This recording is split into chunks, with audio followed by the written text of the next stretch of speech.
Star Trek 57, M23, take 2.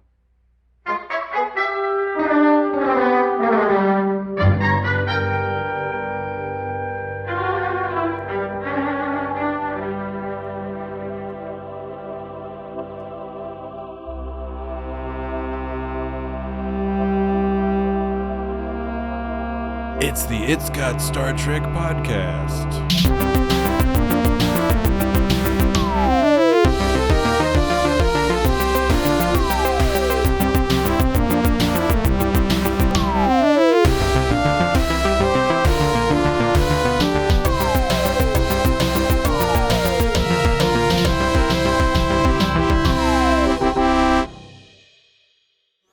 We begin with Harry Kim reaching Voyager in the escape pod. He tells Captain Janeway that B'Elanna Torres is lost. We continue to the point where they discover a piece of the Delta Flyer. After that...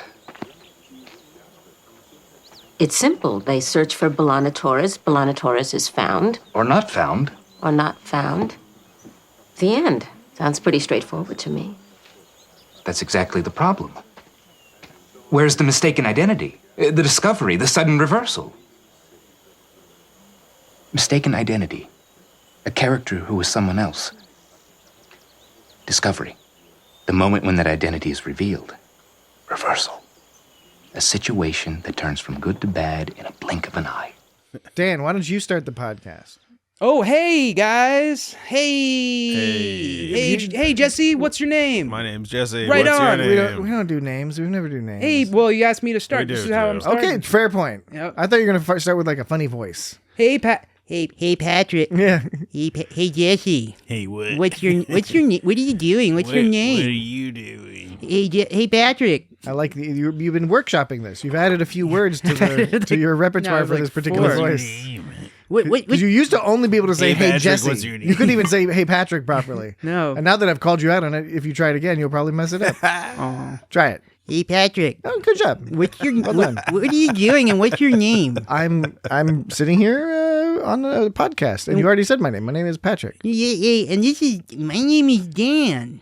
And this is It's Got Star Trek. This is the It's Got Star Trek podcast. It's good. You're shifting into a different voice I know. now, I'm but it's shifting still a good into, one. It's I'm still a shifting good into one. the. This is Notepad plus It's voice. it's the It's Got Star Trek. That's your Oh, famous right. Notepad + character. Yeah. It's one of my favorite characters. You don't do that character on the podcast very often. I wrote it all on Notepad plus.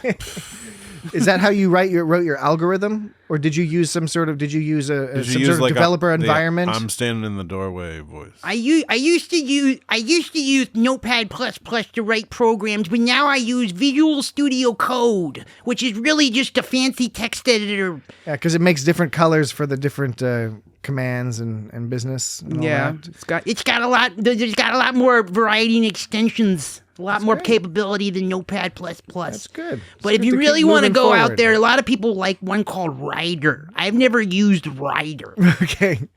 I Great. still don't know what the hell you're talking about. Yeah. I think Writer's a proper ID. I think VS Code is just really just a text editor. Is it But it's writer or writer? a Rider? RIDER. R-I-D-E-R, not R-Y-D-E-R? Yeah, Ritter is German for writer. Interesting. VS Code is a text editor that has the feel of an IDE. I guess you could technically call it an IDE. I don't know. Yeah. It's not Integrated important. development environment. Boom. Hey, okay, keep going. Keep launching us on this Okay. podcasting All journey. right, well, You said this we're is- It's Got Star Trek. This is the It's Got Star Trek podcast. I'm Dan, and that's Jesse, and over there is Patrick. Over And where? There. You've repeated this. All right, and today, You've done this this is already? episode number 279. No, that can't be right. You're stating that number for comical effect. Although it's not that comical because it's not that far off. Boom. It would be fun. Like you should have said 200 You said it 50 like 69. Would be more 250. funny. Yeah, 69. 253. no, 279 to 1. It's a 30. We're in the 30s. 234. not close. 3. Yes. Yeah. 200. This is episode 233. Don't worry, we can cut all that out. This is episode number 233 of the It's Got Star Trek podcast, and today we are doing a Voyager episode, Star Trek Voyager, season 6, episode 22, called. It's not called The Muse. It's not called The Muse. It's called Muse. Yes, not to be confused with Star Trek Deep Space Nine's The Muse, which is a episode I'm not a fan of. I think it's one of the poorer entries in the Deep Space Nine canon. Yeah, well, I guess we won't talk about that one. Well, I mean, if the algorithm pops it up, says we may have no choice but to talk Oh, about it. man. Yeah. Because we got to do whatever Dan's algorithm tells us each and every week, except next week. But we'll get to that in a bit. All right. Anything else? What's the next thing, Dan? What about our Patreon? If people are interested in our Patreon, what should they do? People on the Patreon. You go to www.itsgotstartrek.patreon. No. Okay. It was a good guess, and you know what? Honestly, perhaps we should facilitate such a redirect. Now that I'm thinking about it, but no. You want to give it another try? Patreon.itsgotstartrek.content.com. .co.uk? No. I give up. It's patreon.com/itsgotstartrek. Oh, I was so close. I should have guessed that. Yes, I agree that you should you should have guessed that. Oh man. But that's they can go check out some cool content. And there's free previews and there's some free content up there as well. So check it out. There's some tomfoolery and silliness there. Some of it's related to Star Trek, some of it isn't. So there's stuff to enjoy. Yeah. Stuff to enjoy there. Overall enjoyable. All right. So Nicely done. Yeah. So that's that's Patreon.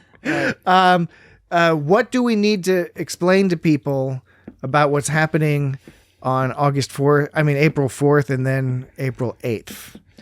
There is a new season of a show we like called Discovery. It's coming on the TV. It's making me feel very awkward. You've got a nice voice. I gotta say. It's okay. I'm Keep singing. I'm confident in myself. I don't need the approval It's of something others. it's something in the cadence that makes me discomforted. Well, you've added a little bit more shoulder wiggle there, which gives it a different flavor. I've been visited by inspiration herself. Okay. On April 4th, Discovery Season 5, the 5th and final season of Discovery starts. And on April 8th is when you will hear our discussion of the first episode. Yes! That aired on April 4th. So that's something to look forward to. And in addition to that, in order to prepare, while usually we would rely on Dan's algorithm, next week we wanted to prepare and get into the Discovery mood by discussing 4 of the Discovery-related short treks. Ooh. And not a moment too soon. Yes. So those will be Runaway, Calypso, The Brightest Star, and The Girl Who Made the Stars. So those are the ones that are one mainly associated with Discovery. There is, of course, the Escape Artist, but we already discussed that in, I think it was episode 89 of IGST. We did that one. This podcast. Sipping Jippers. Sipping Jippers on a beach somewhere. And plus, that's not very super. It's in the Discovery time period, but it's a little bit disconnected from the actual story. But I thought, we thought it would be fun to review these short treks and get a little bit character flavor as we go into the last season. So character flavor. That's what we're going to be doing next week. Mm-hmm. Okay. No emails week. No emails this week. Not even a fake email? No fake emails. No real emails. Surprised.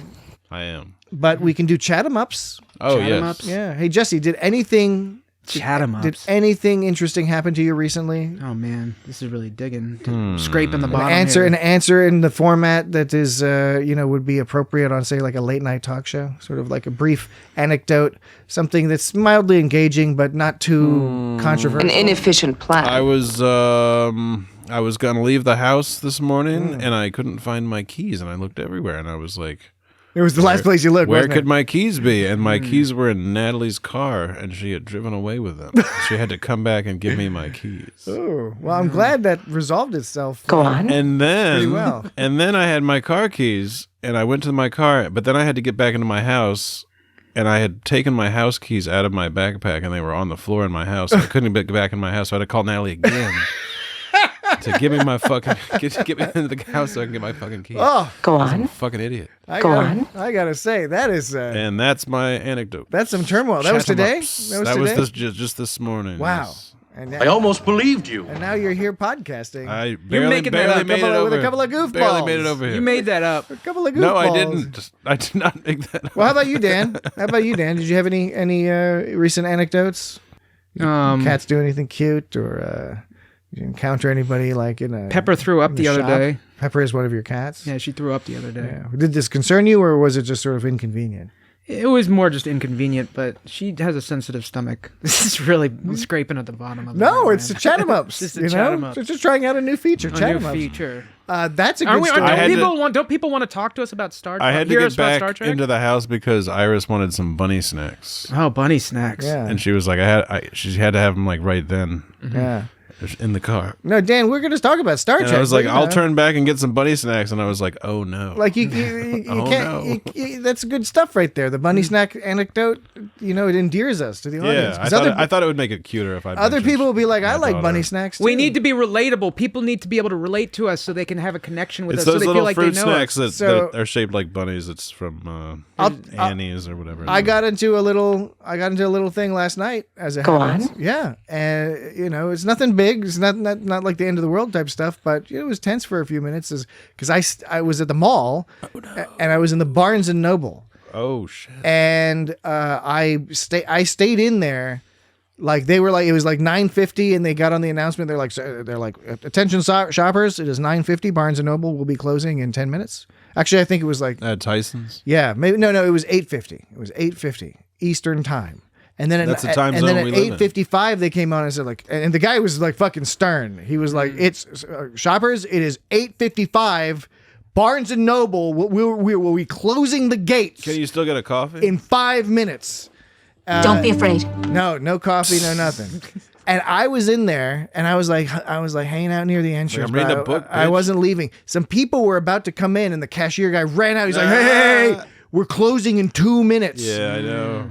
That guy has to go home. Dude. Yeah. But I decided not to push my luck. So with about a minute left, I just left. Wow. Yeah, I didn't want to be like the asshole who's going to be there right at 9. Yeah. I'm not going It's to be been done before. the Indiana Jones thing sliding under the gate as it. Because Nobody wants to be that down. asshole that stay. Well, actually, a lot of people don't even I mean, consider it. A lot of people yeah. don't even consider it. And Yeah, those and- people have problems. And I was figuring if they lock you in, maybe you're just there all night. Have an exciting night at the mall. Yeah. Well, I mean, in the Barnes and Noble. Because if you work at a store, you could just the read. whole last hour of being open, like you don't want anybody to come in. Like somebody comes in and you're just like, motherfucker, what are you? All right. I was just going to continue the story about Pepper. She has Yes. she has a sensitive stomach and she's been a little under the weather, but she had blood work recently and all her levels are back to normal again. So when she does throw up, she's always had a sensitive stomach and thrown up from time to time. This recently, so when she throws up now, I always keep an eye out for her because of her sensitivity, but mostly it's just kind of like yeah, you just kind of got to clean it up. That's good. That was a good anecdote. It Yeah. trailed off a little bit at the Yeah, end, it but trailed off. overall it was a pretty, Yeah, it was pretty good. It was a good I just chat don't want. 'em up. I just don't want people to think that like I was more concerned with cleaning my carpet than the health of my cat. I'm No, very of course concerned not. about the health of my cat. But cats throw up, and they just do They that. do that. They just fucking throw up. It's sometimes. a thing they do, and that's definitely something people out there in the audience can identify. So those were our. Sometimes you wake up in the morning and you step right in it and you're like, what did I step in? Yeah, right. Oh, gross. So wake up in the morning and the something. good chat 'em ups. Don't think I Diarrhea. will make up on time. If By the you- time I grab the books and Oh, I give you're myself a doing that look one. at the corner. And then It's all all right right. because I'm saved by the bell. I never understood that. I don't understand how the bell saves you. I don't know. I don't know. Saved by- Because my understanding is that the term "saved The bell by the is like bell" sudden is a death. no, isn't the "saved by the bell" a boxing term where they like you don't get the shit kicked out of you anymore because they ring the bell and they end the fight. Yeah. And but like in the context of a school for the show "Saved by the Bell," it was When about the- like the bell ringing, and it's like the bell rings at the same time every day, so he Right. wasn't late. In school, the bell the rings bell and didn't- then they start kicking the shit out of you. Yeah. That's how school works. It's like, you will learn. You will become a model citizen, a Yeah. compliant model citizen. Right. Like, it wasn't like he was trying to last until the bell rang. He was trying to get somewhere before the bell Didn't make rang. any sense. So if he would have been fucked up. He would have been saved by the He was a rascal, that Zach. he would have been saved by the lack of a bell. If for some reason it didn't ring that day and he was late, he would have been saved by lack of bell because it would have meant he wasn't late. But then the teacher would have just been like, you're saying lack of Bell, not Lake Bell, the actress. I'm saying lack of bell. Good, just to clarify. I figured you were. But then the teacher probably would have still been like, hey man, I don't care that the bell didn't ring, like you're late. Hey man. I'm a teacher. Hey man. Well, because there were always those teachers that were like, I don't hear the bell. The class is over when I say it. Exactly. So, okay. Chat 'em ups. That was good. That was a good chat 'em ups. Now, if you would like us to not do chat 'em ups in the future, send us an email. Send us a topic to or discuss. a voicemail. You can send us an email at feedback@itsgotstartrek.com. That's feedback at itsgotstartrek.com. Here's another chat 'em up. My Amazon Prime subscription ran out, and I'm considering. Oh, yeah. And I haven't renewed it yet, so I'm going to see how long. Considering building bombs. So wait, no. I want to make it very clear that was nowhere in my mind did I ever consider such a thing. Just so we're clear. I'm just playing. It's edgy. It's an edgy podcast. It's been a strange couple of weeks. I'm looking forward to discussing that episode. So I'm going to see how life is without Amazon for a while. If I can't last more than a week, then I'll get it again. But like, I don't want to. I mean, I think I can last longer than a week. It's not like I'm addicted to fucking Amazon Prime, which is we'll why find out. Maybe I'll just start ordering from Walmart.com instead. They don't have any good shows. So. Yeah. Walmart.com. Walmart. I think he was talking about Amazon.com. Oh, Amazon. You get like a pumpkin we'll pie. update you in the future. We'll keep an eye on this. Dan is on. Damn it. Dan Amazon. Maybe so. Situation. It'll be interesting because I'll be forced to look around the web for different like digital storefronts to see if, as opposed to actually going to a store. Because like I have tried to go. Sucks. I have tried to go to fucking stores to buy shit, and they never have what I want anymore. I know, I went to sucks. Target and I was looking for some shit, and they didn't have it. So I was like, okay, I guess I have to go to Amazon. I know. It's like I tried, guys. I was trying to get a water filter. I tried Target. I tried to go. And I tried to order Tried on to Amazon. support Target. I couldn't figure out which one to get. And I was like, the grocery store doesn't have it. And I don't know what to get on Amazon. Dan, are you gonna do that and then become one of those people that's all like feels all like noble that they're like, I had to look at 5 websites. Yeah, of course. I'm gonna like tell you about my plight all the time. I read 6 newspapers every day. All right. So feedback at My life is so difficult. I had to go on all sorts of websites to find my shit. If you want to leave us a voicemail, itsgotstartrek.com/record. Okay. Star Trek, Voyager. Okay, let's do it. Muse. Muse. I want you guys not to worry because B'Elanna's on it. and she is. That caught me off guard, and it shouldn't have. I should have expected that B'Elanna's on it. I should have thought about that. I'm getting better. This is a good B'Elanna episode. I like this episode. Yeah. I enjoyed it. It's not perfect, but I enjoyed it. B'Elanna Taurus, Voyager, dilithium. Finally, young Harry Kim. I like the Greek chorus. The Greek chorus reading Starfleet logs, essentially. Captain's log. This is a great Stardate 53896. So I was so confused for the first 10 seconds of the episode. I was like, what is this creepy shit? And then I was like, okay, I get what's going on here. So the thing is, this is one of those episodes, and you see this a lot in television, movies, etc. When the plot when it's a writer writing about writing or an actor acting about acting, it can be tricky. Yes. Because sometimes it's like, what about when you're it's a little too dancing about architecture? Well, that I couldn't. That would it to be, me that seems sufficiently differentiated to have some merit. Would it fall into the category of a hat on a hat? Quite. I don't know if it's a hat on a hat, but it is sort of like, okay. Here's the thing: it can risk being too twee. Right, just a little bit too like, okay, I get, okay, you're the puppet master, blah blah blah. You're writing about writing and you're acting about it. Alternatively, even if it's well done, sometimes it can undermine your enjoyment because the pattern, you know what they're doing, and so they have to follow a specific pattern, and then so you can be like, oh, it's just gonna be. It takes some of the excitement out of it. Well, it was kind of. I don't think that happened here. Yeah, it was kind of interesting to hear like the story of Voyager as from the perspective of those people. And like what was interesting is it was at one point he was all talking about Vulcans. He was like, that's what it is to be Vulcan. Talking about, like Yeah. how your heart's breaking Right, I secretly know, inside. that was and great.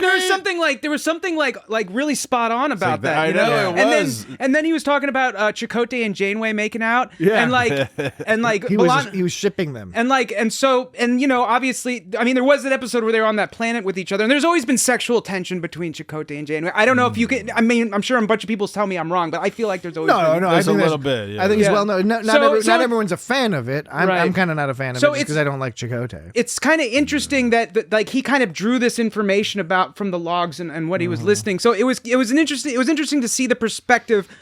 I think why it worked is because you have one type of culture like that's very advanced in this certain way, and this other culture that is like. This other whatever you want to call it, but like seeing it from a different perspective, I thought that was an interesting. That's the gimmick, and it's a really clever gimmick that works out very well. I think they pull it off. I think there's a lot of risk with that gimmick because if you really kind of pull back the curtain a little bit, this episode's not saying much. No, there's not really much moral comment. It's the charm of seeing Voyager's story through a different perspective. Yeah. But that's very impactful. And it does make you think about the characters you know and love and all that other stuff. And that's sort of like this is like from the golden age of Star Trek, and that's like that when they were really doing well, that's the kind of thing they could pull off. Yeah. That sort of thing. They sort of like, I was trying to look at the episode structure in terms of like, okay, this whole thing he was talking about, it was a... Where's the mistaken identity? The discovery, the sudden reversal. Now, first of all... He's doing Joseph Campbell's hero's journey. Right, that's right. And I haven't read that, but I've heard bits about what it is, and I was... Yeah. And it doesn't... Those People aren't... implicitly understand how it Yeah, is. but like it doesn't exactly mirror what Joseph Campbell is saying. It's No, they're and- using their own sort of terminology. I And think, also, to, it's like- important. It's always important. Isn't it to more know- like hero's journey? Isn't that what? Yeah, the they Joseph- call it the hero's journey, which is different than what this guy's It's saying. important to note that Joseph Campbell didn't invent this. No, it's not. No, But Joseph Campbell was. He kind of put it into he, words. He articulated it right. really well. And the other thing is everybody, including Joseph Campbell in literature studies and myth studies, would say that the hero's journey is not the only way to tell a story. No. It is a common and prominent one, Well, and especially often associated with some sort of like older forms of storytelling. So right, and obviously this whole like mistaken identity discovery reversal, that's based upon like established sort of like story structures that have been come across, but I've never heard it put in those specific words before. So I was trying to look at the episode in terms of that. I guess the mistaken identity, because this episode, of course, has to have its sort of like looking at itself here. Exactly, and it's very meta. So it skirts the edges of being a little ridiculous, but I think it stays within the boundaries. So the mistaken identity would be everyone thinks B'Elanna's some traveler from somewhere else, except Calypso. They think that B'Elanna is not in fact on it. No, but actually she is on it because one time she said B'Elanna's on it. Brilliant. Yeah, I got there. Did you? I don't know. Did you really? Yeah. First of all, why didn't they didn't seem to question her forehead, It's a weird sentence. Well, did you see their foreheads? Everybody wants prosthetic foreheads on their real heads. They might be giants. What were you saying, Flood. Jesse? Well, did you see their foreheads? Yeah, they had nose heads though. They had like nose bridges. Nose bridges. We Nose didn't. bridges. I don't think we heard the name for these people. There was Jaina. We heard names. We heard personal the names. I'm type saying the which I liked. I thought that this was a slightly more mature form of Star Trek storytelling, where why would they even necessarily have a name for themselves in Right. that sort of the Star Trek convention? So wait, back to that. So that the B'Elanna with the different forehead that nobody questioned, that was a mistaken identity. The discovery was when Lena sort of figured out that You keep using the term discovery. Is it because Discovery is coming back on air in a couple weeks? Maybe that's why I'm doing it. Maybe that's also just what the words they use. Could be coincidence. It could be a maybe we watched this episode. I watched you watch it. I watched you watch it. I mean, I didn't. That's a Pulp Fiction reference, as we all know. We did this episode because they used the word discovery in it. And You we're think watching. so? So next week we have to do an episode that talks about Discovery too. No, we're already doing. Yeah, that we win. We're good. So We're doing the short tracks. the discovery is that Lena discovers B'Elanna isn't, a traveler from another place. Wouldn't you say that's the discovery? Well, she is a traveler from another place, but but she's not what from. she's not a poet.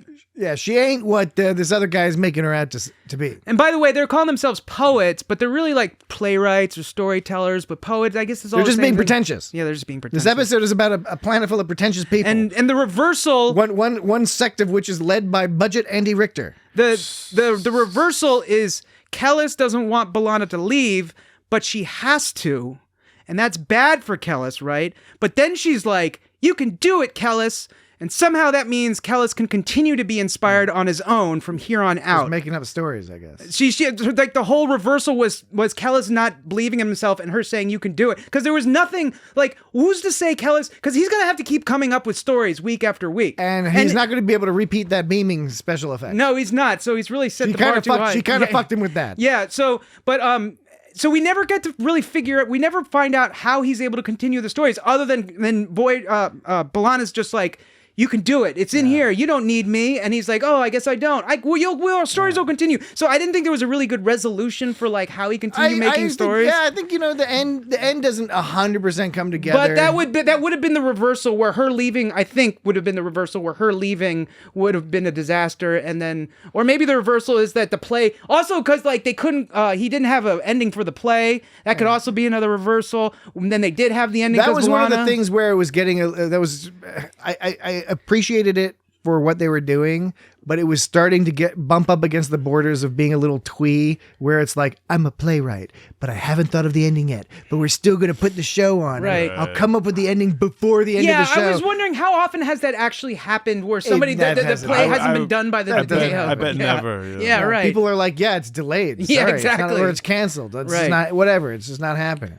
Right. So but it worked. It worked because you bought into these characters, even though you had Budget Andy Richter playing the asshole warlord guy. Oh yeah, that guy. And that then you guy. had Stony Westmoreland. You had Budget F. Murray Abraham, who was one of the people in the play. You know, the older guy, not the old man. There was like a wise old man, but there was the guy who was like the main guy kept talking to. I didn't catch the main guy's name. What was the main guy's name? Kellis. Because and then his Kellis, girlfriend and colleague. Wait, are you talking about the dude? Are you talking about Lena? Are you talking about Kelly Wayman? Are you talking about the F. Kelly Wayman. Murray Abraham guy? Was he this guy? Find the truth of your story. No. he Tommy Amendola. Oh wait, That's the old guy. Wait, was he this? Wait, was he this guy? Was it this? Was it this guy? Our patron has been insulted by his enemy to the north. Yeah, I think it was that guy. Do you think that's a weird delivery? He pauses in the middle. Our patron has been insulted by his enemy to the north. I think he's tired. He's really tired. Oh, he must have just been running. Yeah. He was just smoking some cigarettes. I think. Oh, yeah. Back. It's out back. That's what they do. Yeah. But they had really cool little amphitheater type thing. In the future, it blows their mind that people used to smoke cigarettes. In the future, they're like, humans used to destroy themselves with cigarettes. In which future? In like all the In the Star futures, Trek future? in all the futures, like Star Some of them Trek they future, smoke. in all the Star Trek. Futures. I liked in Fifth Element. Although how they had have like the big filter and the little tiny. Oh yeah, tiny that was cigarette. pretty good. And wait, what? But actually, didn't they have like death sticks in like? Was that In which? Star Wars. Attack of the Clones. Right. Would you want to do a Star Wars podcast? You wanna switch it up and just start doing a Star Wars podcast? Not really. I like Star Wars, but like Maybe we should do one as a surprise. You don't and want to we talk just about keep Star talking Wars? about Star Wars. And You don't want to talk about like everybody would expect us to talk about Star Trek. the but we'd be Acolyte or something? Talking about something else. we could talk about like one of those animated Star Wars series rather that I've never seen. I hear they're good. But I hear that as well. Yeah. Yeah. Would keep you want to meaning do the to. podcast without seeing it? Just like what we imagine it's like. Like reading the website, the Wikipedia Right. summary. I thought this plot turn was really a mistake. They shouldn't have done that. Yeah. Or just how about like if you watch it but without sound? Okay. Can we do that? Yeah, that'd be feel- kind of Let's interesting. watch it That'd be and interesting. listen to a Star Trek episode. Oh no. How about Yeah. this? Dan, you watch it without sound. Jesse, Jesse you watch listens. it. You listen to it without watching it. I'm just not involved. I thought you were going to say you got to do both. But no. He's I'm going to just come not- in and turn on the recording. I'll watch the show, Talk but about I it. don't. I wouldn't want to color. Well, the whole color gimmick is we'll be conversation. telling you about the episode. You can regale me with. You can tell me. That's exactly right. Right, yeah. You can narrate the episode. You can act it out to me, and see how much I get. Then I have to answer a quiz at the end. Oh man, you have to answer a fucking quiz. Yeah, I'm sure that'll be very entertaining. Yeah. Yeah. So yeah, we never found out. Also, the Autarch, like he was still pretty much an asshole by the end. of Was the that episode. the name of his of that the leader, patron? the autark. Is it the patron? It was Yes, the, the he was a patron. patron, but he was the autark. I think he was listed as warlord in the credits. Well, in chakotea.net it says he was the autark, and they called him the autark. I believe you, and I recall vaguely. Autarks in Warhammer are renowned for their strategic brilliance, sublime martial skill, and indomitable strength of will. I don't know if that has any. Autark LLC, comprehensive investigation, invention, mechanics, support both super detectives and super genius, whatever. Yeah, autark, Wiktionary, autark, a despotic ruler. That sounds about right. Yeah, autocracy, right? Yeah. Yes. So- autocrat. Autocrat. Autocrat. So he was a patron and the autark. I don't know why they gave him two names, but he was presumably still an asshole by the end of the episode, right? Like, there's nothing Yeah, that he was still an And then, did you notice at the end when he was all pissed off walking into the thing, he like shoved one of his soldiers aside. One of his soldiers with those big dumb box can heads. Those helmets were amazing. But what's funny is like he shoves those guys out of the way, and like before Kellis even says it or whatever, one of those guys was like, he's here and he's not in a good mood. Right. That sort of nonsense, which is so funny. Yeah, he was way into that. He was way into the play, though. He was I'm like, just "Oh, yeah." I'm still confused as to I don't know why they didn't just hire actual Andy Richter. I think it would have worked better. This guy wasn't bad, but Andy Richter I think has more range. But I'll give the guy credit. At the end, they did show him being moved by the play. Right. Right. 'Cause he had a weird little look where he's like, you know what? Maybe I am the asshole. Right. And then he got on Reddit and he went to that Reddit, am I the asshole thing? And yeah. And everyone's like, yeah, they're like, yeah, you are the asshole. Because if you post something, by the way, if you post on the am I the asshole subreddit, if you post something, you are the asshole. You're the asshole. Yeah. Right. Literally all of them. Yeah. All of them, you're very clearly the asshole. Right. If you Okay. care, if you're that upset, if you care that much about it, All if you're right. questioning yourself that Well, much. it is time for a break. I almost believed you. So we're gonna 1 week. We're gonna take. I want to see more of these Voyager Eternals. Nicely done. That was the autark. When we come, that was all. That was all. Hear he read. more about Sam. When we come back, I want to hear more about Sam. when we come back, we have a brief fun 'em up, or what do we call them? Second break fun 'em up, whatever. I don't know what you call them. Waste them up. They don't sound on the rad to me though. No, this I think you'll enjoy. Okay, we'll be right back. Supper is over. Nah.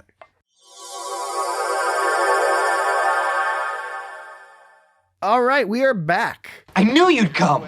Yeah, okay. I told you not to come back. I followed you here expecting to find a love nest. Ooh, a love nest.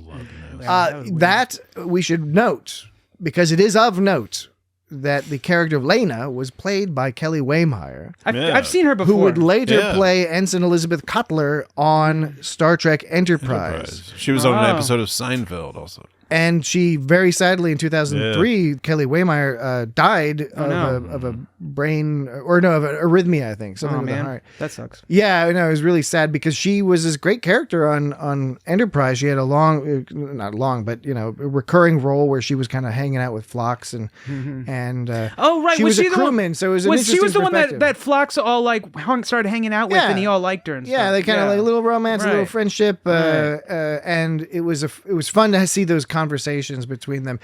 Her role in this episode is not nearly so significant, but I thought she's really engaging. There's something about her delivery, and she's a great actor, but also there's something about her delivery that I think is really charming. And the viper in her nest. Yeah. Even though in this episode she was reduced somewhat to a jealous, vengeful person, Surprised. Yeah. Well, okay. So And I told you not to. for a quick fun 'em up, just a swift one, a quick one. Say nothing. You had Or you mentioned too will be assimilated. you mentioned earlier, Dan, about how at the end, this guy Kellis is his name, right? Kellis? Yeah, Kellis. He's all about like, I'll be able to do more of these stories, and the stories I love. Basically, the guy is a fan of the show Voyager, and so he wants to do more episodes of Voyager. And so I wanted to ask you all, what do you think the next episode of Voyager he's gonna do? Like, B'Elanna, she's gone. Voyager's continuing on their journey. B'Elanna's on He it. needs to do another episode. Are you talking about an episode of Voyager that has not been created yet? No. Pick an episode of Voyager. Has he been back? Huh? Are you saying he's been back to an episode and we have to guess what episode he's been back? The one with the Irish people in the holodeck. See, I think Jesse gets what I'm saying here. What I'm saying is Kellis has declared that he plans to put on more Voyager stories. Oh. Because he likes the TV show Voyager. So there's all these episodes of Voyager that he can pick from. He's going to start calling it Void. Which episodes of Voyager would you like to see him do, whether you think it'd be good or ridiculous? What do you think he's going to do next? I think he's going to do Threshold. With the one with the salamanders. That's the one he's. I would just love to see him act out Threshold with that whole company of players acting out Janeway and Tom Paris making salamander babies. Salamander babies. Jesse thinks it's going to be which one? You said what? Fairhaven or the other one? Spirit Folk. Spirit Folk is the other one. Yeah. Spirit. Some people fear it. We combined it. We combined them. Yeah, we did both of those episodes. Remember that song of Ghostbusters 2? It was like, Spirit, some people feel it, some people hear it. Spirit, some people just won't go near it. Was that the end credit song? I think so. Was Ghostbusters 2? I think it was Ghostbusters 2. Then I don't know if that was the same one that Bobby Brown did, where he was like, and you have to take control. Gotta take control. Isn't that a different song? Wasn't that the song that played during the movie? When they were using a Nintendo joystick to control the Statue of Liberty. I was so into that when they used that joystick. I was like, whoa. That song, the music all goes, do, do, do, do, do, do, do, do, do, do. So like, Spirit, some people hear it, some people fear it. Spirit, some people just won't go near it. All right. I'm sorry. There was no reason for that. I'm just killing time trying to think of an episode. Yeah, but the 80s. You can't think of an episode if you're singing a bunch of songs. I was thinking about ghosts. Just name any episode of Voyager. Now you're just obligated to. Now I have to. It's the one where, because he's all into the mushy stuff, it's the one where... He does love. So I'll go back to the one where Chakotay and Janeway end up on that planet together. And get all mushy? Isn't that get what all you just mushy. said? No. I said the one where Janeway and Paris go faster. Right, they go warp 10 and turn into salamander people. Paris, yeah. Captain Janeway kissing Commander Chakotay. Like that one, because he's all into the mushy stuff, because he says that's what because apparently if you can stop wars with a mushy lovey-dovey kissy play. Yeah.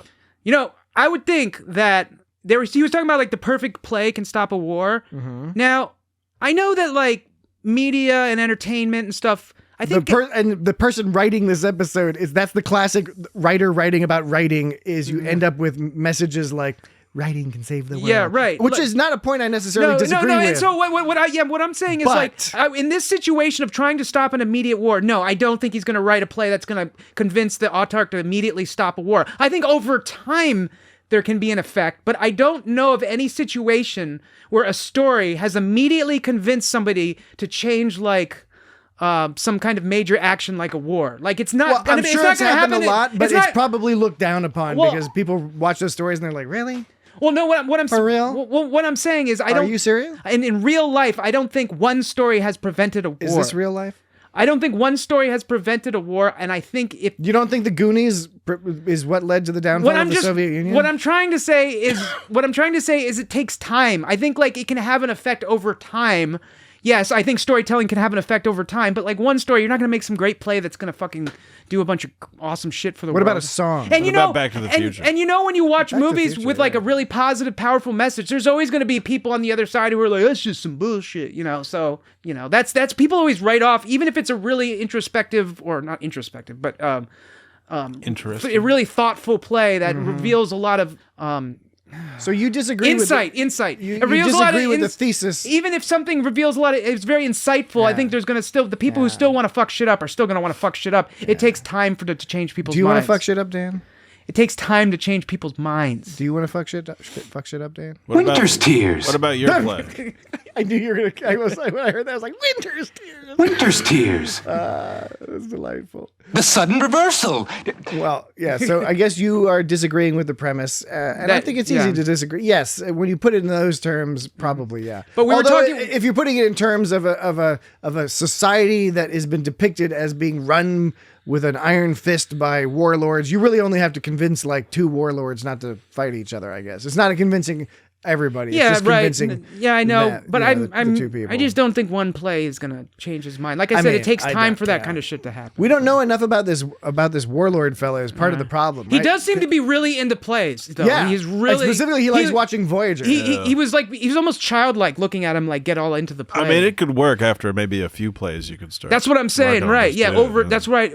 Right, exactly. Over time, it could do that. But when that one part where he was like, he was saying like, you almost had me going. You almost had me going. You almost had me That was pretty slick. When he was like, I almost believed you. That part, they did some kind of meta playing there. Well, that was the dude in the chorus. Well, they turned it into meta playing. They turned it into playing from the guy in the chorus. Because Lena was like, "War be damned, I'm a jilted lover, and I'm gonna ruin everything." Jilted A bit disappointing. Now, what I was confused about though is that like they established at that point like, oh, this was like they were meta playing there or whatever, right? And the guy was like, "You almost had me going there." So they established that it supposedly was part of the play. But if you notice afterwards, the soldier still like led her away afterwards as if he was like taking her away. And it also which doesn't make sense. And also it didn't make any sense. Yeah, even from a meta perspective, it was like, no, this is clearly some bullshit. Right. So the soldier, exactly. So maybe the warlord fella not to break. Well, it's like I was saying, like not to break. The soldier's not going to lead. If you establish this part of the play, the soldier's not going to like lead you off like you're in trouble or something. I don't know. You'd think. Winter's Tears. It was interesting how long it took us to get to Voyager, actual Voyager in this episode. Oh yeah, I was it's actually like multiple breaks before I we wrote even that see down. Voyager It was about 15 minutes. It's kind of like the podcast. It was boom ha. Oh, wait. just skewered by our own co-host. Wait, are we still doing the fun 'em up? Yeah. Well, I mean, if you're willing to, I don't know. I've never stopped the fun 'em up. Sorry, I didn't mean to fuck up the fun 'em up. No, you just have refused to provide. I did. No, I did.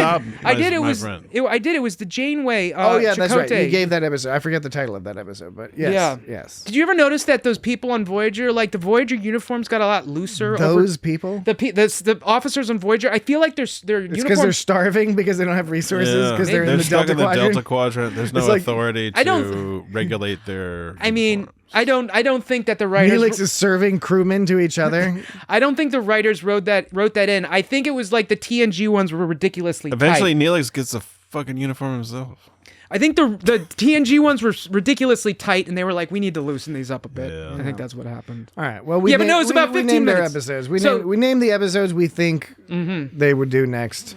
We've moved on from that. Okay. 15 minutes until Voyager. 15 minutes into the episode. And then we are introduced to both Janeway's concern over the loss of B'Elanna and Harry. B'Elanna's on it. Harry Kim saves the day. Young Harry Kim. Young Harry Kim. Young Harry Kim. Young Harry Kim. We begin with Harry Kim. We are likewise introduced to Harry?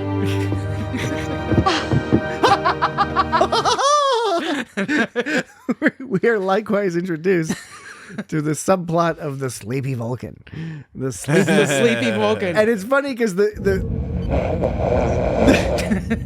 setup to this joke is so serious. Tuvok. It's that Tuvok is so upset. Right. Unlike any other situation they've dealt with before, the fact that B'Elanna and or Harry are missing has so negatively impacted him that he's stayed awake for 10 full days. 10 days. So it starts out with that sort of tragic motivation and then swiftly turns into like, it's funny when he falls asleep. I know. It was a weird moment of levity because even like Paris, who was all super stressed out the whole episode, he was like, oh. He was like chuckling at one point. Like, this is hilarious. Well, yeah, right. Like he looks over at that other dude across the bridge. Right, yeah. They're all laughing. Like the guy who's not Harry. Right. And Paris was like, they were all really upset. And, Paris was freaking out during that mission or that, not mission, meeting, whatever you call it, conference thingy. Yeah, it was an odd moment of silliness, but it was ridiculous. That premise was a little silly, but it was kind of funny. Like it was cute. It was tonally a little bit odd. Yeah, it was totally odd. But of course, Tim Russ pulled it off very well. As you were. That was kind of funny when he woke up. As you were like that Yeah, was, but it was funny. Classic because that's what you do. You're like, oh, I'm not asleep. I'm not asleep. But it seemed I was totally awake. Right, but it seemed like kind of uncharacteristic of a Vulcan, which kind of made it funny. But it's also kind of like, it was weird. And of course the extreme, is like, well, Vulcans can stay awake for 14 days. Mm-hmm. It's That's what it is to be Vulcan. But because Tim Russ is so great, because Tim Russ is basically the best Vulcan ever. Yes, he can pull off being the quote unquote unemotional, logical character. He can nevertheless pull that off, really, seeming like he is that character, while either being very serious or being very hilarious. With such subtle changes to his facial expression and body and posture and all that other stuff. He was on an episode of the Orville as well. Yes, he was. Yeah. And so was Marina Sirtis. Yes, there are a lot of Star Trek alum have shown up along the way. Mm-hmm. Well spotted. I know it's a little more than tangential, but yes, Tuvok, Tim Russ plays the best Vulcan. Yes. And they comment a little bit on that, not directly on Tim Russ, but that I did very much enjoy that scene with Kellis. Kellis, right? Am I getting that right? Yes, Kellis. I feel like that's not his name. It's Kelis. No, I believe you. But it's weird. It doesn't sound right in the contours of my mouth. It doesn't quite sound right. I'll show you something in the contours. I'm sure you will, Dan, as usual. Every night, I get shown these things. It's much better than all that kissing. I mean, I'm not going to disagree. No, so it just is. Kellis is talking with that actor guy, and that actor guy is getting all frustrated because he's like trying to emote. Yes, you could say that. Because that guy is playing Tuvok, right? Yeah. And Kellis is like... He's all worried that everyone's going to think he's a bad actor. Yeah, exactly. But what was cool was they demonstrated this whole... It was like a director directing where he was trying to explain the motivation for Tuvok, and he did a great job. I mean, you referenced it earlier, Dan. He did a great job. Sorry, that's not funny. But he did do a great job. He did do a great job, yes. Why was Lena all weird about getting close to him? Is it because she had such a crush on Kellis that like... I wasn't clear about that. Yeah. I was a little confused. Yeah.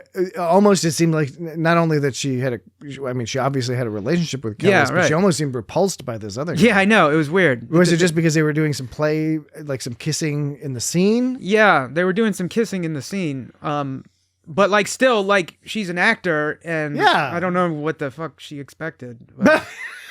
That's it. Okay. Well, I'm okay. I know that's dangerous. I just walked into some dangerous territory. Okay, I'm sorry. I didn't mean what that sounded like. We all know what you mean. It was just funny that on the one hand. Oh God. Okay. On the one hand, you had the respect and forethought to refer to her appropriately as an actor. Yeah. As opposed to the now considered more archaic actress. Mm-hmm. You did that, and then you're like. What did she explain? Yeah, okay. She knew what she was getting into. Okay, no, it's a good point. She knew what she was getting into when she signed them papers. No, look, if you don't feel comfortable, even like it's not an excuse. You gotta show a little skin for daddy. Like just because you're acting, that's no excuse to like make someone feel uncomfortable. I want to make that very clear. Yes, we know. But it was still funny. Yes. It was so funny. It was surprising in that context because there was no explanation for why she would have felt uncomfortable. Precisely. One would presume that as far as we understand this culture mirrors ours to some large degree, although they've just dressed him up with some combination of, I don't know, what is it, Jesse, sort of semi-Roman gear, Romanish, and then weird heads. The buildings were funny. I enjoyed the buildings. I like that. They were funny. I like the shot near the end, right before the play where we saw Kellis. It was like a bird's eye shot of the little amphitheater. Yeah, the amphitheater cool. and the whole village around it. I was trying to figure out at what part like the set ended and whatever kind of overlay began, because I thought it was really it obviously didn't look like a real place, but really nicely done. Like the fact that he was walking around and like they did a good job blending all the elements together. I forgot to look up who directed this episode because it was a very well directed episode. There's a great shot right when B'Elanna has come into the village. B'Elanna's on it with her clever little hood, her little cloak, and she and Kellis are talking, and you see Lena walking in the background, completely blurred out. And And she walks in slowly, and Because she was naked. And they had to blur it out. No, it was a bokeh effect. And she walks in, and you see her shape. You see her blurry shape in between B'Elanna and Kellis, but far in the distance. She walks in, stops, stares at them for a while, and then walks on. And so that's one of your first... Walks on, walks off. Walks on, walks off. It's one of the first indicators. Walks on, walks off. It's one of the first indicators of her jealousy or of her concern. Paint the fence. Of her concern about this new relationship, this new obsession that Kellis had. And obviously there was nothing between Kellis and Torres, but there were times they, like near the end, they seemed a little sparkular. And I'm not talking about when she blew up that transceiver or whatever. Didn't it look like the whole room just fucking exploded? Yeah. And she didn't seem too concerned. She was like, I guess something got fucked up. But like... Yeah, it was all of a sudden, bam. It's like everything blew up. Bam! You'd think like everything would be toast after that. Yeah. Anyway, but yeah, right. So You mean Toast of London? No, I don't mean that. It's a good show, though. No. Dan hasn't watched much of Toast of London yet. He's a little too stressed out to get into it. But one day. First, I have to be able to get through Snuffbox, and then I have to... No, Snuffbox is way more stressful than I Toast know. of London. Snuffbox is good, but Toast of London... I mean, Toast of London is tricky business, but it's good. You just gotta settle in. You just gotta let it do to you what it's gonna do. I don't know if stress is quite the right word, but it is something about it. It's like hard to. It's arduous. It's arduous for some reason. Is it because of when he dates the beekeeper? I knew. That's the only thing that I remember so far from that show is the beekeeper. The beekeeper. The beekeeper. Okay. No. Yeah, Star Trek. Isn't there anything else we can do? Oh, there's Isn't there anything else we can do? Isn't there anything else we can do?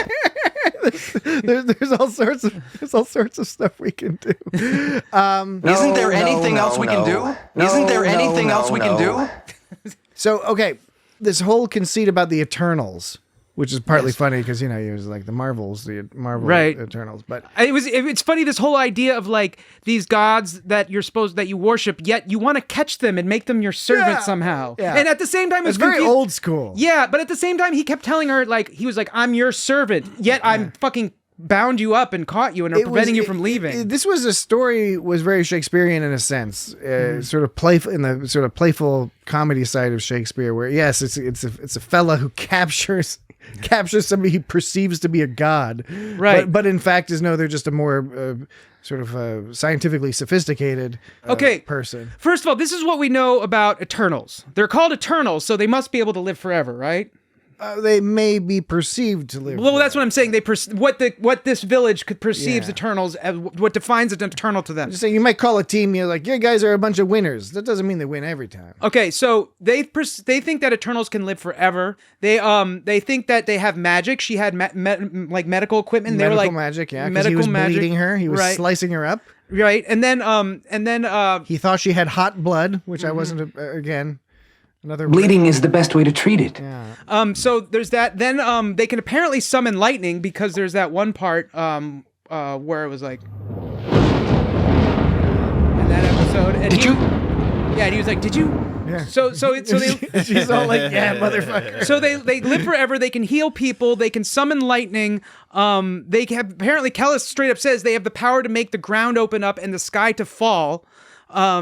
So all these things are true, yet he doesn't seem that like worried that any of that's going to happen to him because I just tied her wrists up. You know what I mean? Like they can do all this crazy shit, yet he's so like gung-ho about cavalier, I should say, about like fucking capturing them and then the patron's gonna catch them and send them to war. Yeah. Somehow they're gonna like train them and like keep them and send them off to battle.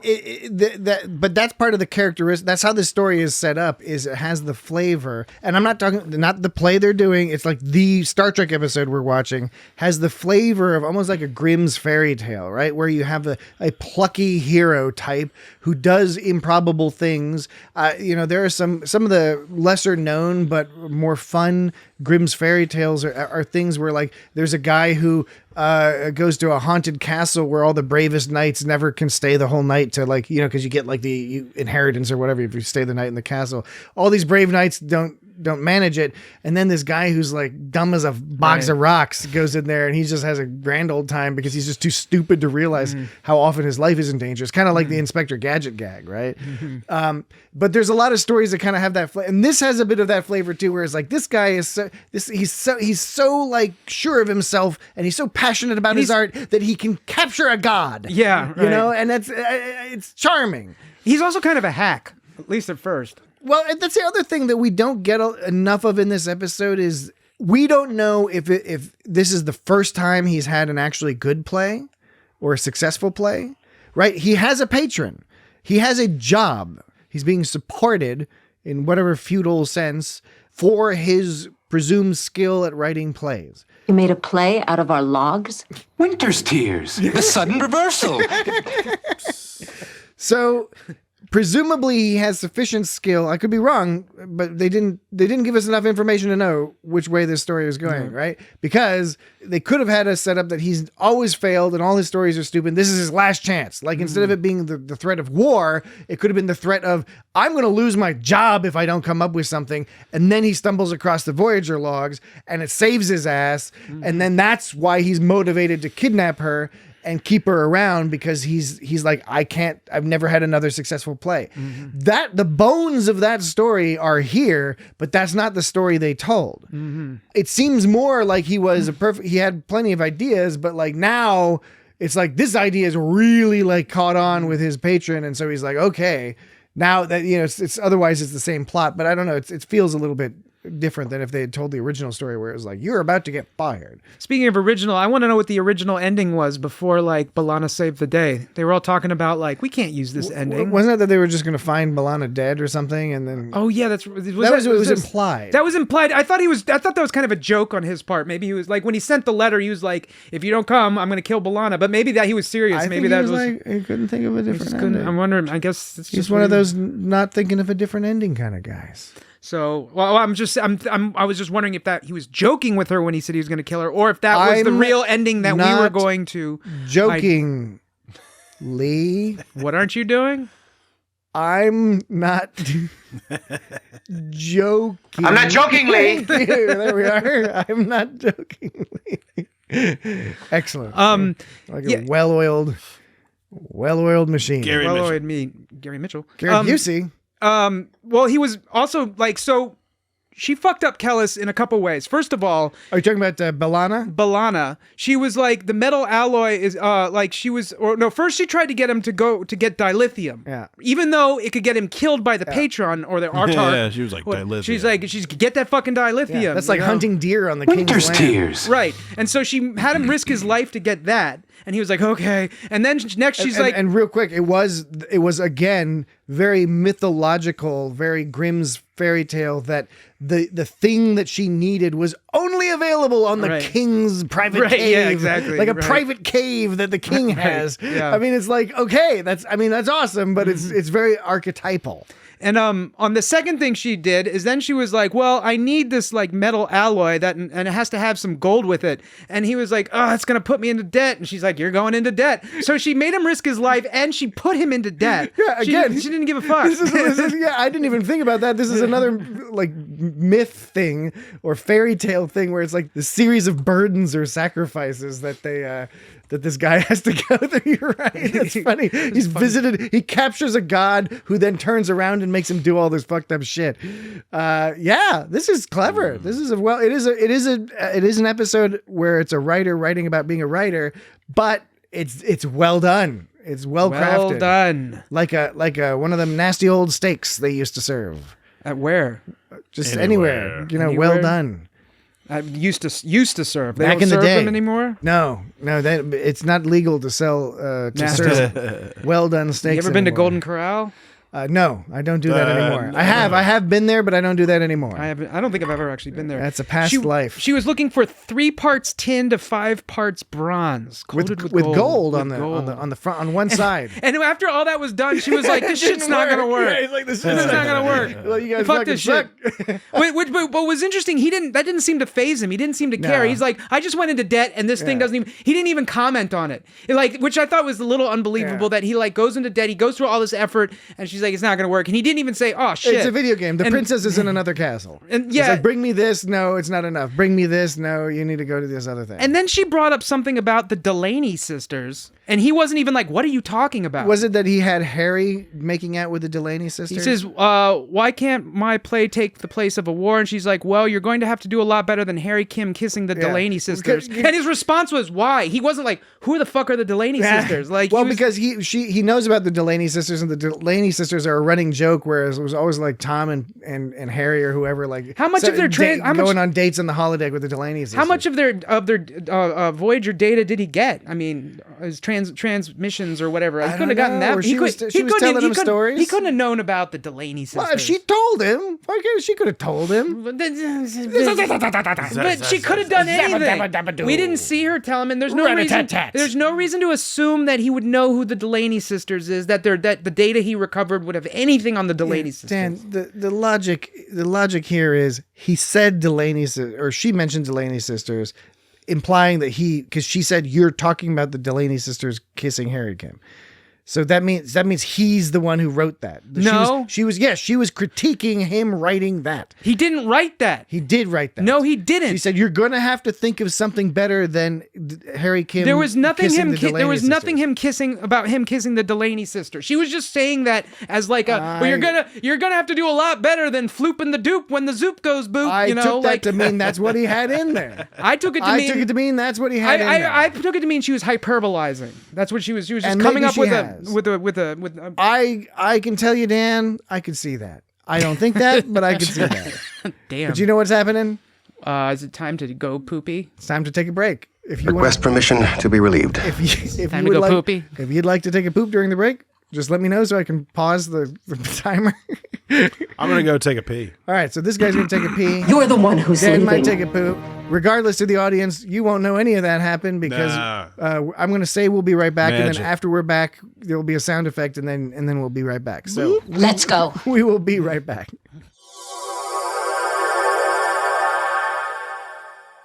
Okay. Are we back? Okay, we're back. We're back. No. Everyone has evacuated whatever they needed to evacuate. Ooh. Bleeding is the best way to treat it. Were you talking about something, Dan? Were we interrupting something, or were we? He was done. I was done talking about. Had we that, concluded? I think we were concluded with whatever. I can't remember what we had. His point was concluded. What were we talking about?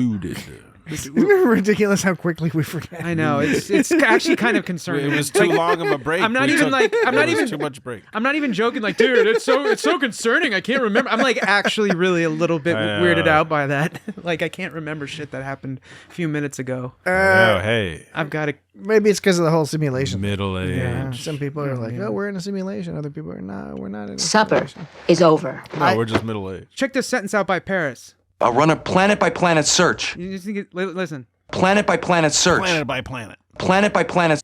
Planet-by-planet. Isn't it funny how he says planet? Yeah. Yeah, the Planet. second, and the Planet. The second planet sounds different than the first. I'll run a planet-by-planet search. The first one is more planet. like planet. Planet-by-planet search. Planet-by-planet search. Planet. Planet-by-planet. Yeah. Planet. It's the first. He's cutting in. It's cutting in there. I don't know. It's just isn't it like, yeah, of course you're going to do a planet by planet search. How else would you search? I mean, yeah, you also narrow things down. She's not in an inefficient plan. Yeah.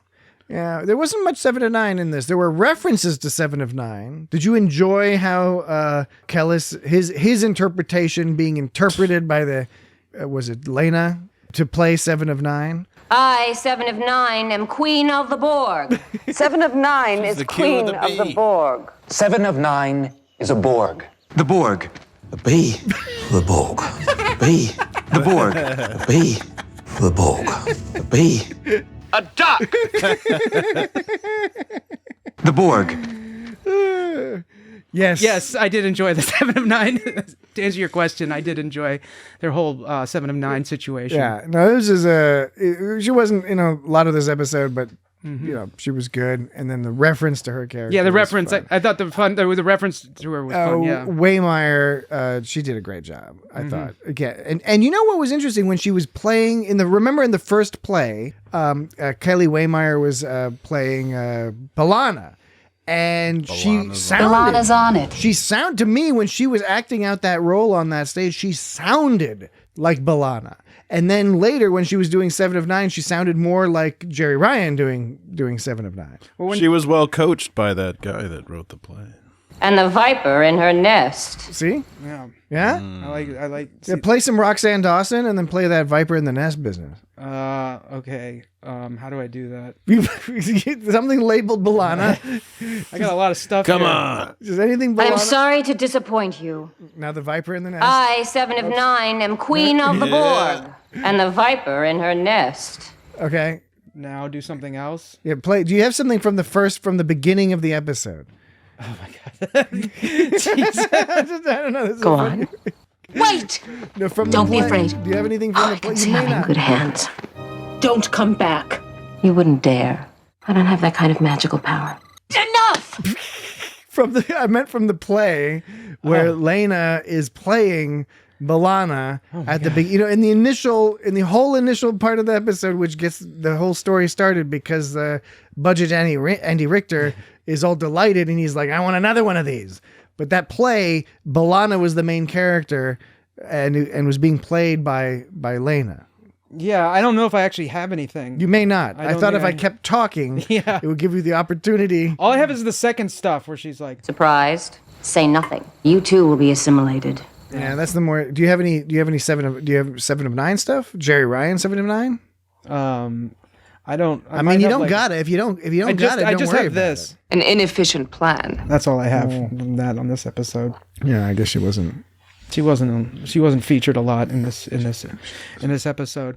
Speaking of the Borg, Kellis was talking about how he was talking to Torres and he was like, that sounds terrifying. Captain Janeway hasn't been able to destroy them, referring to the Borg, obviously. Yeah. And then B'Elanna's like, she's a Starfleet officer trained to avoid violence whenever possible. She would make peace with the Borg if she could. First of all, she got needlessly frustrated in that sentence, I thought. She was getting really frustrated. How was he supposed to know that?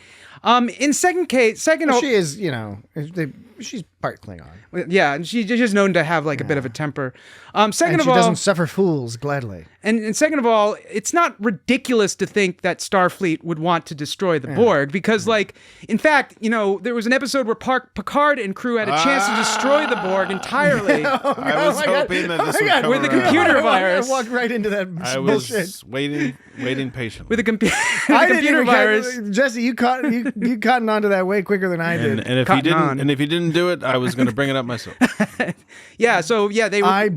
They were going to destroy the Borg with the computer virus. But new listeners, Dan is always bringing up Borg. Picard We've never discussed it. The algorithm has never asked us to discuss it. And now it works out that we talk about it like once a week. We talk about it frequently because of this guy. Picard put a stop to it because he didn't believe in genocide, even for the Borg. But the thing is, and Janeway may be along those. Sounds like she's probably agrees with Picard. But there are probably tons of other Starfleet officers who would have had no problem going through with that genocide. No compunction at all. In fact, the idea of not destroying them seemed like a radical, if reasonable, approach. Radical. That was. You remember in Teenage Mutant Ninja Turtles? I'm not. This is where I'm not done. I'm not done with the thought yet. You can do that afterwards, please. All right. I mean, I'm not telling you what you can and cannot do, but please we'll put a little wait. footnote. We'll put a little number 1. And the then idea, later, radical. The point is that he makes it seem like she makes it seem like it's unreasonable that a Starfleet officer would want to destroy the Borg. But the whole crux of the episode of I, Borg was that a lot of people thought it was a good idea to destroy the Borg, and Picard and obviously Janeway now, they both don't believe in that. So his assertion. I don't know about Janeway. So his assertion wasn't that off base, and B'Elanna was making an assumption about like that. Well, she'd try to make peace if possible. Well, the way B'Elanna talks, we can assume that B'Elanna knows a thing or two about Janeway, and we can sort of assume that Janeway would probably. But it's not true that there's a Starfleet officer, so they would always make peace. I agree, We've established that the Starfleet, due to the presence of all the evil admirals in Starfleet, that they're not perfect. The Badmirals. But you could also take what B'Elanna was saying as being, look, if she could, she would make peace, but she can't, so she's gonna fuck them up. You sound like Shatner. You were like, but she. I'm not gonna do a Shatner. I don't think impression. I sound like Shatner. You were like, she does, but she can't, and she did. That's how you sounded, which is like what Captain Kirk sounds like. Man, every now and then you toss out a cadence that makes me really uncomfortable. And I don't know why. I don't know why. You don't know why it makes you uncomfortable, or why I do it. It's going like bad. I know why. I know why you do it. I know why you do it. Bed in the bed, and she goes. That sounds just like Shatner. Yeah, that's my impression of Captain Kirk. Beam me up, Scotty. No, they never actually say "Beam me up, Scotty" in an episode of Star Trek. Yeah, not many people know that. Not many people know that. Nobody knows that. Everybody knows that. Nobody knows that. Balana's on it. I think everybody knows that now. Yeah. So wait, what were you saying? What did you say before I got distracted, Patrick? Before you got distracted. You mean before you distracted all the rest of us? They mentioned the Borg, and then Kellis is like, it's like an insect colony. And then B'Elanna's like, yeah, they even have a queen, which is interesting because the Borg started out as some leaderless collective of equals. They were better back then. And it turned into an insect colony. I'm not into the Borg queen. But the thing is they don't have like worker Borgs and fighter Borgs still, though. They have a queen, but all the Borgs are still equal. Like, they don't have classes of Borgs now or anything. Yeah, well, yeah, and again, like an insect colony would. A lot of the what do they call it? The bee cannon or whatever, the beak keeper. Like books and other things like that. The Borg, I think, are a little bit more differentiated, mostly because without the restrictions of having to depict these characters on a television budget.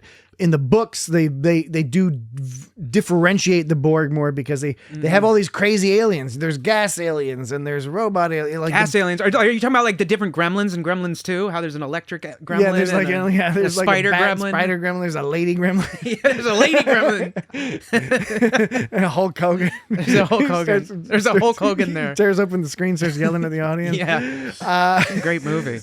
It is. It's one of those. It really is. It's weird. It's like an anti-corporate. Gremlins 2 is like a pretty brilliant anti-corporate black comedy. And when I think of sequels like that are just totally like wacky and they take the original concept and get like really wacky, it's most of the time it's bad. Most of the time when they get wacky with a movie's theme in the sequel, like it just kind of sucks and it doesn't feel like the movie. Gremlins does it successfully somehow. Somehow like it's totally batshit. It's a totally different story. It's crazy and weird and more humorous than the first one. And it's got Robert Picardo's in it. Oh, I forgot about that. Yeah. But the first one, even though he makes out with the lady gremlin. The first one is comedic, but it's also kind of scary. It's a Christmas horror. Yeah, with some comedy in it. But the second one is just a straight up comedy, really. You know, and then that's Smart Gremlin too. Yeah. You knew he was smart because he talked like this. No, wasn't it? And he had glasses. Wasn't it Tony Bennett? No, not Tony. It was Tony Bennett. It was Tony. What's his name? You know, he was like Tony Danza. No, it was not Tony Danza. Tony Danza was not playing the smart gremlin. No, sorry, Mr. Danza, but no. Angela. All right, Radical. Yes, thank you. What were you saying that I was Silly like digression. Said you sounded like Captain Kirk when you said it, but you didn't? I don't remember because I didn't sound like Captain Kirk at the time. You said something. I didn't say nothing. You said something. I was saying nothing. Well, I mean, I might have misinterpreted how you sounded, but you were saying something. Well, I will tell you one thing that I did want to mention was how after the initial play, which was successful, they got paid a little rock or something. That Budget Andy Richter pulled out of that lady's breasts out of her shirt. Her breasts. He reached into her cleavage. He said breasts. That's how they say it. In New Zealand, they say breasts. They say breasts. Breasts. You get in the shid. Breet. You go in the shid. Breet. That's how. Did you ever see that Flight of the Conchords show? Yes. He's all like breet. Her breasts. The actors, they get it wasn't a coin. It looked like a little rock. I think it was a jewel or something. Yeah, jewel, rock, whatever it was. He's like, eat this. But they seemed happy. They seemed to think it was cool to get. That meant that we're being pleased. I mean, you knew it had to be valuable because it was hanging around like the queens or whatever. Well, it didn't seem to be attached to anything. He just sort of she just carries loose gems in her cleavage, I guess. Yeah. But I mean, he just reached into her cleavage and plucked out a loose gem. It's crazy. Yes. But Kellis, gives them the good news that he really liked it, but that he wants another one in a week. And then Lena comes up to him and is all like, "Hey, do you want to fuck?" And yeah, she did say that. And he's all like, "No, I'm too busy. I got to like write another play." And I was like, that's another stereotypical thing for a writer writing about writing to put in, is like, look, this hot lady wants to fool around with me, but I'm so passionate about my art. It works here. Again, all this stuff works, but it goes right up to the fucking border for my taste. I think that it crystallizes into something that's very enjoyable and well acted and well performed, but it's close to being like, no. Yeah, I agree. Yeah. The other thing that I noticed that I thought was funny was the Delta Flyer, when it was crash landed, they kept filming it as if it was sideways at like 45 degrees. You see it on the side of the mountain when they're walking around it. They're all sort of standing all goofily. But the guy put all those candles in it, and all the candles are pointing. They're pointing straight up. So it's like. It's clearly not at an angle, right? It's just really. I didn't notice that. It really stood out to me that the candles are like pointing straight up from the candles, but like they were at an angle to the camera. I didn't even notice in a way that didn't make sense. This is a good eye. I didn't notice that. Good eye. Voyager. What was that? Shining Voyager, far from home, far from the gleaming cities of Earth. Yeah. There was one I think that said Delta Flyer in it. A wave as high as a mountain struck the Delta Flyer. That was the one. She got caught in spatial eddies. Apparently there's spatial eddies. Yeah. I was trying to make a joke about like with a different name, like Spatial Ricks. Or Spatial Steves. Spatial Bobbies. But that doesn't really work. No. Spatial Eddies. No, it doesn't work. It was a MacGuffin. Spatial Clarence. Shining Voyager, far from home. The names of the plays she had, that he had, rather, there was...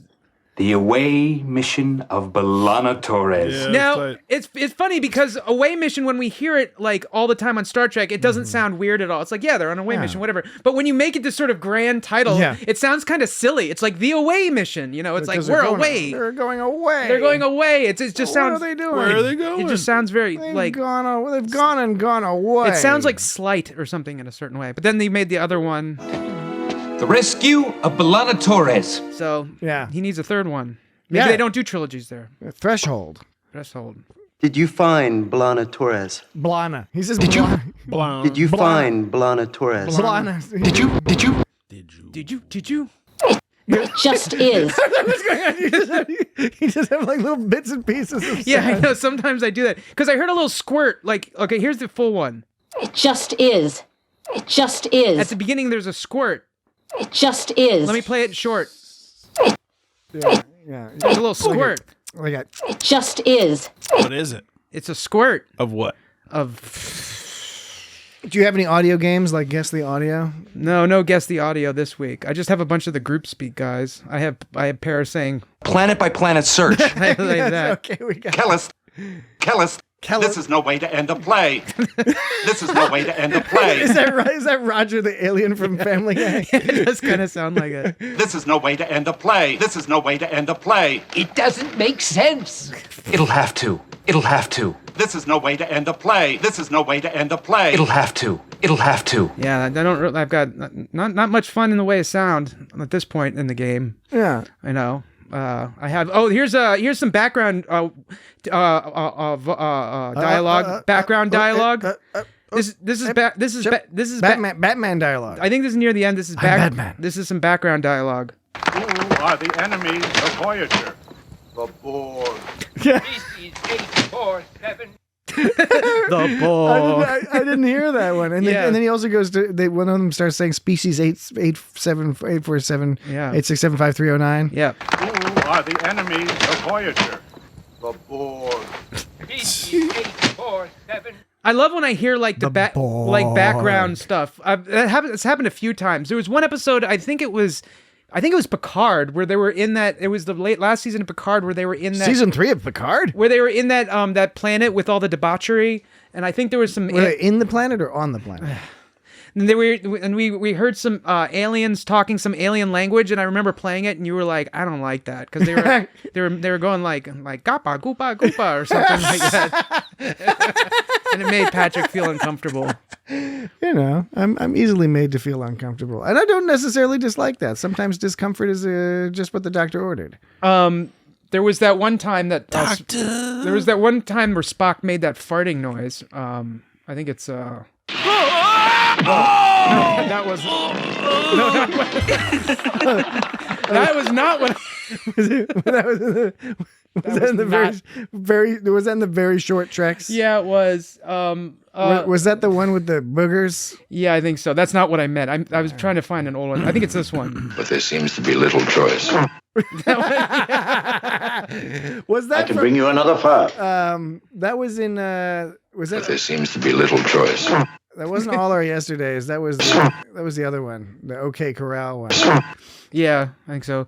We're kind of like dragging our feet a little. I guess we should talk about something else. Right? Oh no, we can close down the podcast. Is it time for that? Well, it's time to ask: are there any remaining topics to go over? Kellis sent off that dude to meet with B'Elanna and in the Delta Flyer, and he was like, "Don't be scared." And it's like, yeah, right. Of course he's gonna be scared. What kind of and he was. That guy was terrified. He was like, "What the fuck is this?" Yeah, really. It was. And he shakily handed her the note. Oh, they were doing. So you were talking about what was it called? The opening with all the group guys talking the Greek. The Greek chorus. Yeah. Then they also had like not a soliloquy, but like the talking at the audience thing. You know, where they were monologue. The monologue. I guess it's a monologue. It's a monologue. But they were both like Surprised.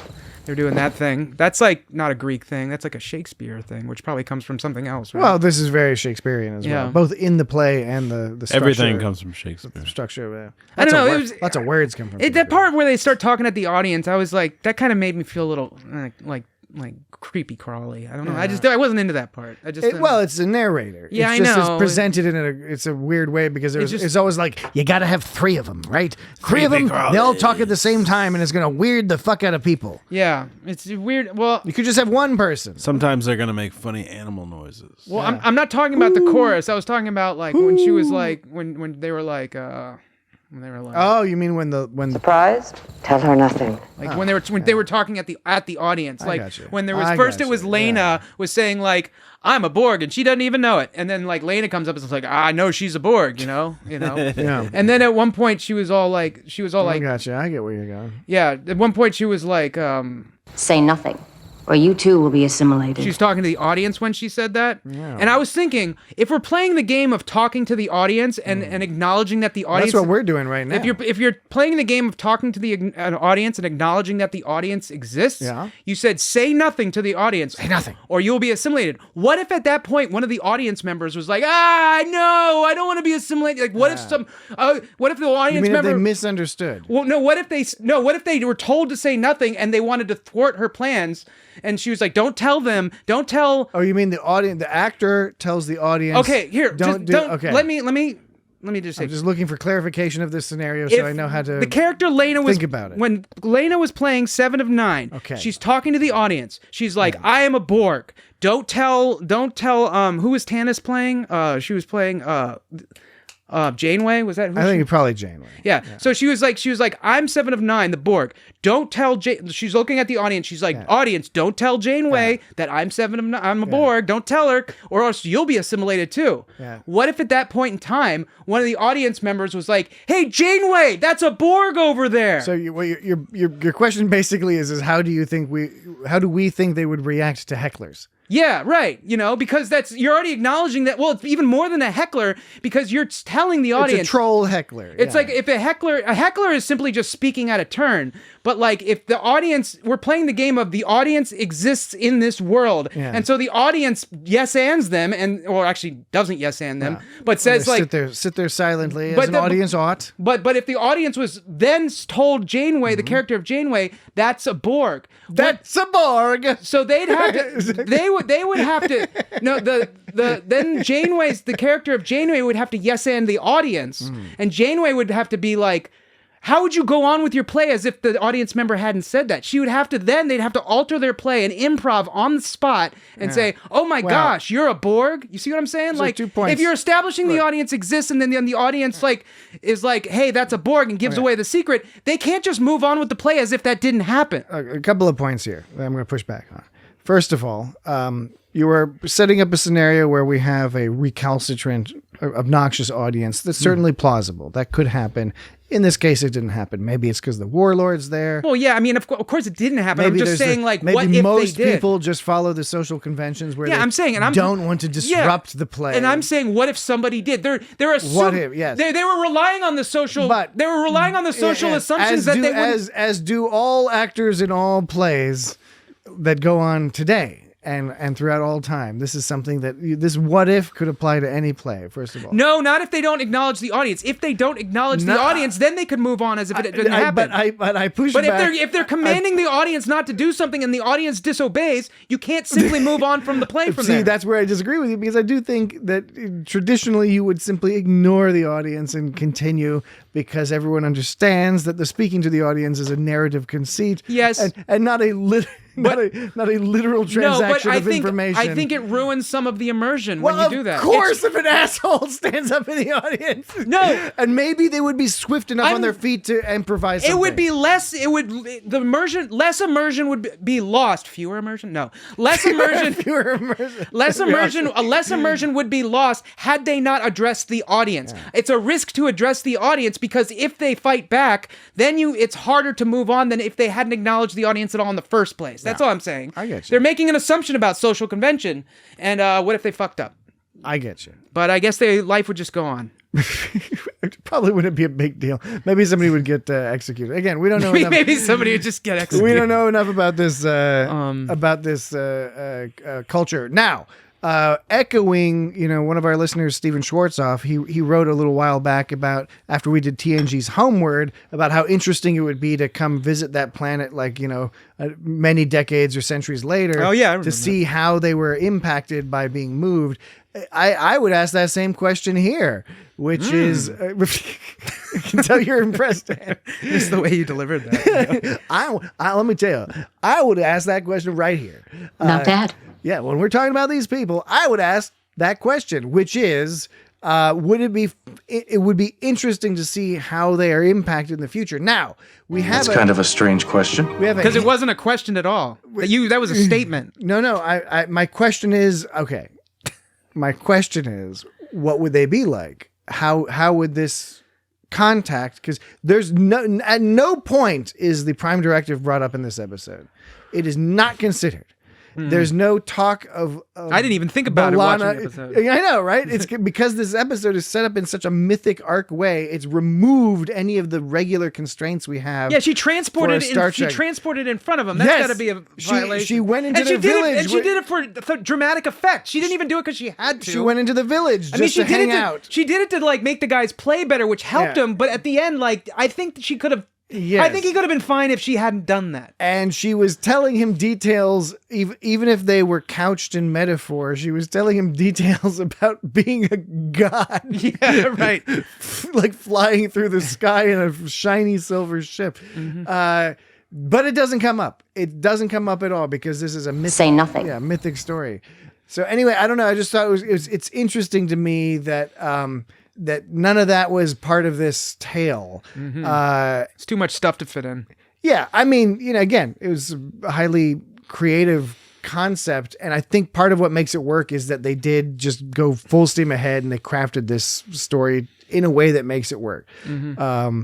There was the risk they could have gone some other direction and not done that, but bleeding is the best way to treat it. Yes, it is indeed. Harry Kim had to walk 200 kilometers, which at 5 kilometers per hour. I think that she was there for a couple weeks or something. It would have taken. Was it just a week? It would have taken him approximately 40 hours to walk all that way. Well, that's not so bad. But he could only go. He could only go through night. So that means it had to have taken at least 4 or 5 days, and that probably some of that walk was pretty difficult. So it was super exciting to see him pop up. Yeah, and then she was all like, Harry, and he just happened to have what she needed. Harry saves the day. Harry saves the day. Yeah. Okay. Any other bits and bobs? I knew you'd come. Flips and flobs. Fleebs and floobs. Bloobs and bloobles. Larbs and darbs. Larb is. Have you ever had a larb? I have. Isn't that Thai? Laotian, isn't it? Or is it Thai? I thought it was Thai. Is it Thai? It's pretty spicy if I remember correctly. Maybe it's both. They were all Could be they're next to each other. They were all like, the 38th time might be the charm, and it was. Do you think it was really 38 times? Was this for the planets? That was when they were trying to turn on their transceiver, like her and Harry. They were like, 38th time is the charm. I got And it was the charm.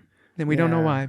It's television. Yeah. It was 38's a cute number. No, it's a pretty good episode. I was into that episode. I've already extolled what I think are the virtues of the episode, but I also wanted to, if I didn't make this clear earlier, when I'm watching this episode, I kept thinking I was going to be bored. I didn't really remember it. I'd seen it years ago, but this is not an episode I really remember. Some of these sort of odd episodes, like the Star Trek, the TOS episode where we just talked about, where they went down to like the Old West, area on that weird planet, and they were. The OK Corral one. Yeah. Like these kind of odd sort of like, or like Fistful of Datas, like these kind of off-kilter, not that they're Western, those just happen to be Western. And we haven't done a Fistful of Datas. But just these sort of like off-kilter, goofy episodes, they can be real hit or miss if they don't get it just right. Yeah, they're conceptual, right? And I'm glad they brought... They're like high-concept episodes. And I'm glad they kept Voyager coming back every once in a while, because they sort of anchor you home to what you're watching. I agree, and it is a high concept episode. I didn't really remember it much, and I kept being worried that I was going to get bored, but I didn't get bored. I was along for the ride the whole time. And because I think they were successfully leading your nose in one direction, but then like kind of going a little bit of a different direction. So they still stuck to the structure, the sort of hero's journey structure that they were trying to mimic both within and as part of the episode, but also keeping things a little bit surprising because it wasn't doing exactly what you might think it was going to do at any given moment. So that was fun. It's much better than all that kissing. Yeah. Oh, yes. Absolutely. It's better than all that kissing. Okay. I think that does it for that particular episode. Next week, normally we would be saying we don't know, and we were going to spool up Dan's algorithm. But next week, in preparation for Voyager Season 5, we will be doing those 4 short treks. 1 week. And again, that's Runaway, Calypso, The Brightest Star, and The Girl Who Made the Stars. 1 week. Runaway is where Tilly comes across an interesting character who then shows up on Discovery later. Yes! Calypso takes place in the distant future, and it's a very interesting... 10 days? Very interesting episode.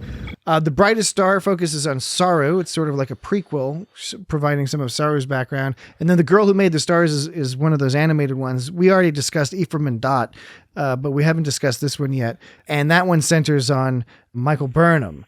Why not? As a child. It's also sort of a bit of a prequel there, and I think probably quite appropriate to remind ourselves of these stories as we're going into the 5th Now take that season. knife of yours and cut me free. Cut me free and I'll tell you. The final cut me season free. of the final season of Winter's Tears, the sudden reversal. Star Trek Discovery. So that's what we'll be watching next week. So you all got to watch that in the intervening time so you can catch up with that. Just the ending I was looking for. I was on Unplanned Trek. Everyone should go listen to that. I was on a couple one of their Patreon things. Nicely done. Their Patreon, Unplanned Trek, has the most awesome Patreon. Such a clever idea where they're discussing Star Trek V, The Final Frontier, 1 minute at a time. Yes. Now the actual discussions, our discussion I think lasted about 30 minutes, but so they're at minute 53. So I think there's been 53 episodes on their Patreon where they have these 10 to 20, 30 minute discussions of just 1 minute at a time.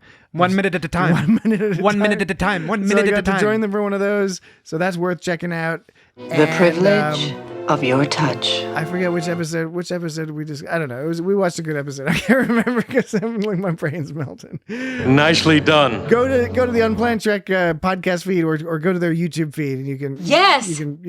You'll see my face on there somewhere. I don't know. Yes, you can. I don't know. You just watch all their stuff and then I'll occasionally I pop up on that thing occasionally. So go do that. Patreon. Go to our Patreon / It's Got Star Trek. Check it out. Social media. Why not?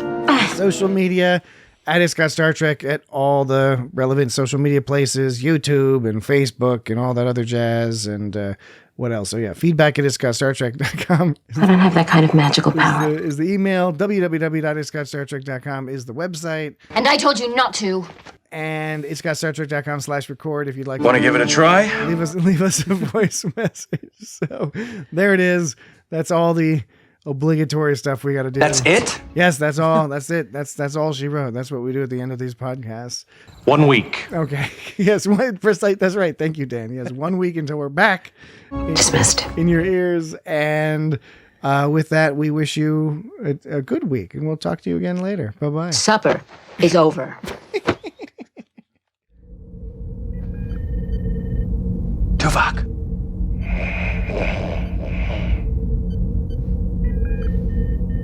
Tuvok. As you were.